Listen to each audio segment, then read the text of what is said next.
everyone, and welcome to another video from Colour with Claire. Today we're doing something a bit different. We are going to be painting wood. So this is completely different to colouring books and colouring tutorials and things that I normally do on this channel, but recently, obviously with everything that's going off in the world, we all need a little bit of a boredom fixer, I think, and a little bit of something crafty and creative and fun and mindful to do. Colouring's great, but you know, there's loads of other things out there that don't require skill, clearly, because I'm doing it. And you know, it can give us something really fun to put our minds to during this time. So I'm going to be showing you how to paint on wood slicers. As you can see, I've got a box of 25 here. These are made by Arteza. Everything in my video today will be made by Arteza. They're very readily available, reasonably priced, so yeah. These wood slicers, this box of 25, these are the larger slicers that they do. They also do a smaller size that I'll show you in a second. These ones are 3.5 to 4 inches in diameter, and they're all a centimetre thick. So I'll open up the box and we can have a look. So they come like this. Obviously there's a few missing because I've been playing around already, but a typical wood slice of this size looks just like this. You can paint on the back and the front. They've been pre-sanded, so they're ready to go. They're not rough, they're nice and smooth, ready to take paint, and they also have the bark included on them as well for that rustic look.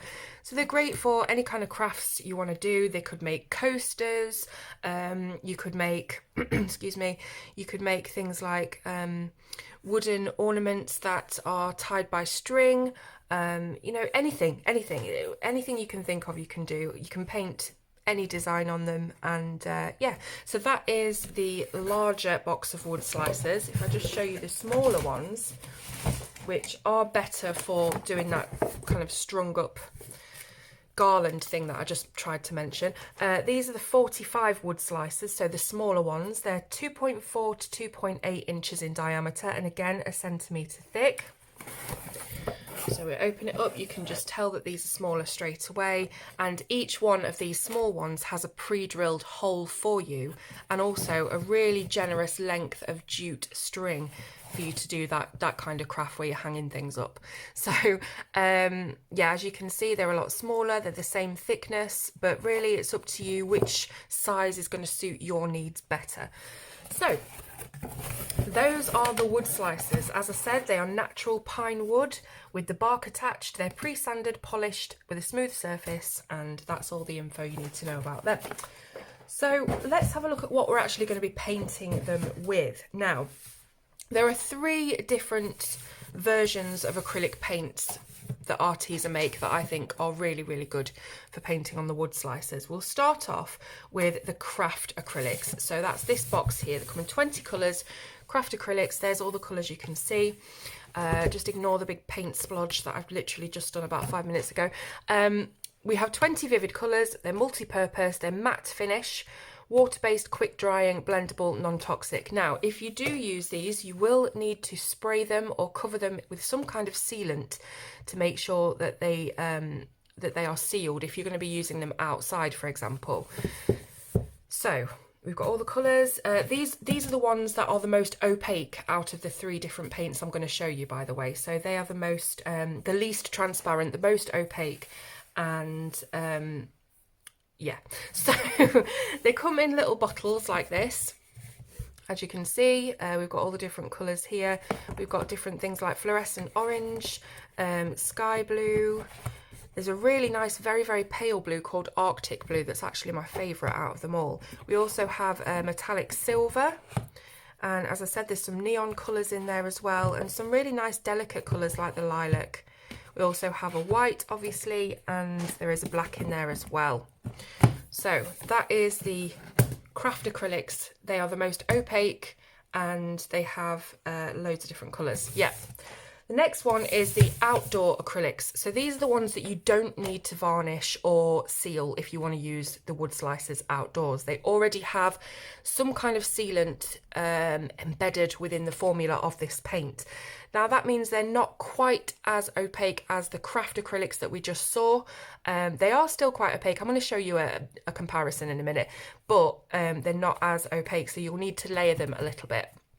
So again, Water-based, self-sealing, which is the most important feature of these, usable for indoor or outdoor, and again, loads of different colours, some different tones to the previous set that I just showed you. These are very much more vivid and bold colours, but again, we do have the silver metallic in there.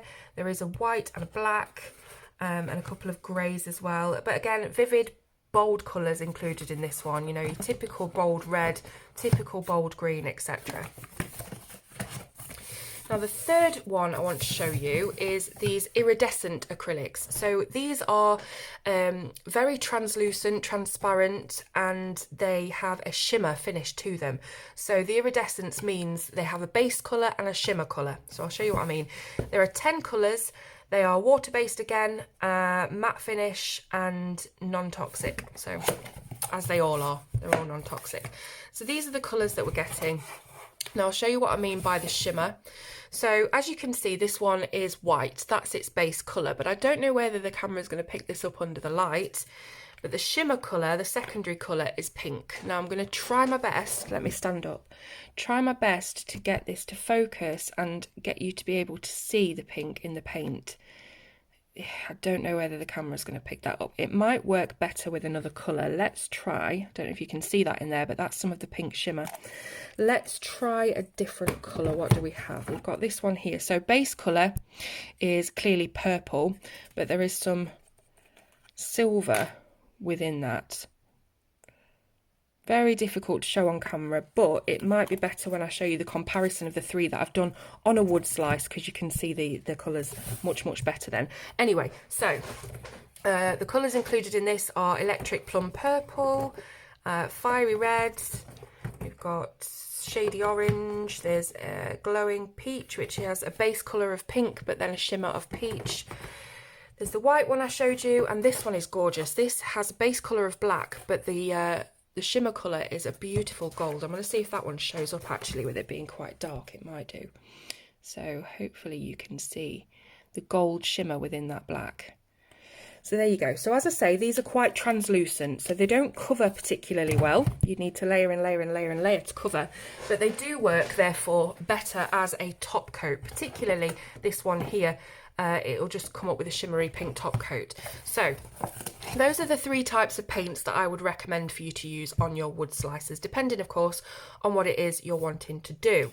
Now here's my comparison of the three different types of paints on an actual wood slice.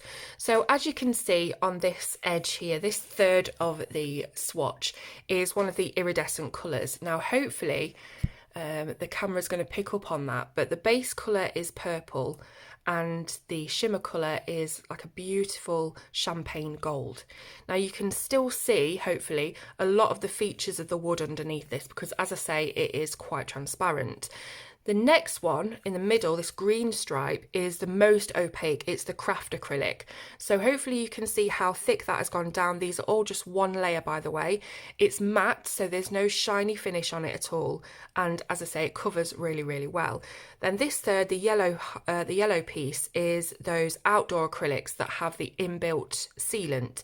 Now you can see that they are kind of semi-matte, semi-gloss, so they've got a little bit of a sheen on them, obviously because of that sealant, but they're not quite as shiny as you would imagine a gloss paint to be. As you can see, you can still see quite a few of the features of the wood underneath, so again they are sort of medium opacity, so it's up to you really which one's going to work best for you, but there they are on an actual piece of wood. I just wanted to quickly show you as well, this is one of those iridescent colours that has the base colour of purple and the shimmer colour of blue. Now again, I don't know how well that's going to show up. It's going to look blue in one angle and beautifully purple in another, but yeah, I just tried to show you that anyway. So this is my first kind of go with the paints. I decided to create something that's well known to all of us, and easy and simple for me to do because I can't paint. So this is obviously The Simpsons title screen. Now I used a mixture actually of the outdoor acrylics and the craft acrylics for this, and I also used a little bit of the silver metallic paint on the bottom edges of the cloud. So I'll try and get that into focus for you, and hopefully you can see that nice bit of metallic silver there. But yeah, it covered really, really nicely. I only did one layer of the background colour, the teal blue. I had to do a couple of passes over the writing, which you can see when you look close up is not perfect at all. But I think it's turned out quite well for a first go, to be honest. So what I decided to do was create the whole family of Simpsons for you. Now, as you know, I cannot draw. All I do is I get a picture on my tablet and then I'll copy as best I can, just looking at the picture and copying it down. So that's what I've done with my Simpsons. Now, here I am from start to finish, sketching, painting and outlining Marge. So once I'd done a base layer of that teal colour and waited for that to dry, I decided to first of all pencil sketch Marge, because I knew that I couldn't just go straight in with a pen or paint, and I had to try and make some form of outline to paint from before I started. So once I'd got the outline sort of how I wanted it, I decided to start painting the face. Now obviously I am using those outdoor acrylics, so it didn't cover as well as maybe the craft acrylics would have, but I got that nice shiny-ish effect on it, and of course it will be fully sealed to use outdoors, so I thought that would be the best way to go. So as you can see, I'm just painting on her hair. Now the blue didn't contrast particularly well to the teal in the background, but once it's dry, it does actually dry a little bit darker than when you put it down, so it will be a better contrast when it's finished.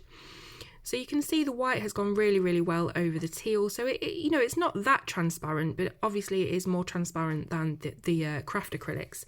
So I'm just going over it now with a Tombow marker, just adding in the black lines and the details. Now I did make a bit of a mistake at the bottom here. Marge does have a green dress, but it doesn't actually come that far up her neck.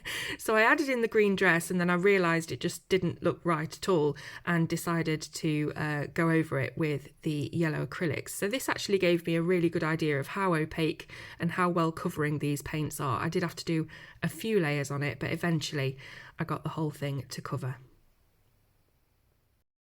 And there she is, all dry and finished. So I'm really pleased with how she turned out. As you can see, we do have a little bit of a shiny finish on it. It'll be fully ready to go outdoors if needed, but I'm actually thinking about using these as coasters now because I have done the whole family. I'll show you in a second. But just to mention, these outdoor acrylics with the sealant inside, they do go a long, long way. In fact, all the acrylics do. You only need a little bit and it really does go a long way. So please don't grab yourself a palette and squidge out loads of paint on it, because you are going to end up wasting loads and pouring it back and scooping it back into the bottle. How do I know that? Take a guess. So yeah, a little bit does go a long way and it covers really well, as you can see. Just a little bit on the bottom there where I tried to draw Marge's dress is still showing through it a little bit, but as I say, they're not the most opaque, so I'll probably go over that with a craft acrylic maybe or something like that. So yes, that is Marge. Now let's have a look at the rest of the family, because I decided she couldn't be on her own really, could she? So of course we do have that title screen that I already made. Now she needs her husband. So here he is. This is Homer, as you all know. Now none of these are perfect. You'll be able to see lots of different flaws within them, but I've done my best. Next up we have eldest son and a bit of a mischievous little boy. It's Bart.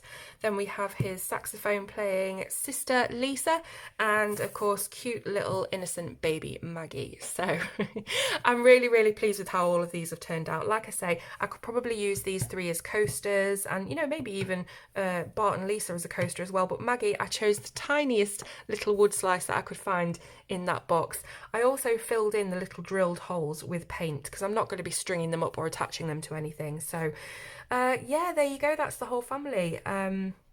What I would love to know is what you're going to do with your wood slices, if this is something that you want to try out.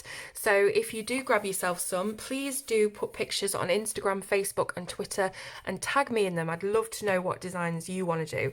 There's all sorts you could do, isn't there? I want to do a horror collection next, but I'm a little bit, don't know whether I'll be able to pull that off, but I'll give it a go. Cartoons are very easy. That's a good tip, by the way, because they're very simply drawn and easy to emulate.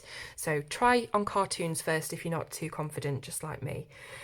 So anything else to mention? Arteza are actually doing a competition on their YouTube channel at the moment to win $100, I think it is, worth of Arteza products. So I'll leave the link in the description if you want to go ahead and join the competition. I think they've got 2 winners for $100 each of art supplies. So that's fantastic. Yeah, there we go. So really hope you've enjoyed this video. All the links for the paints and the wood slicers and things will be in the description as usual.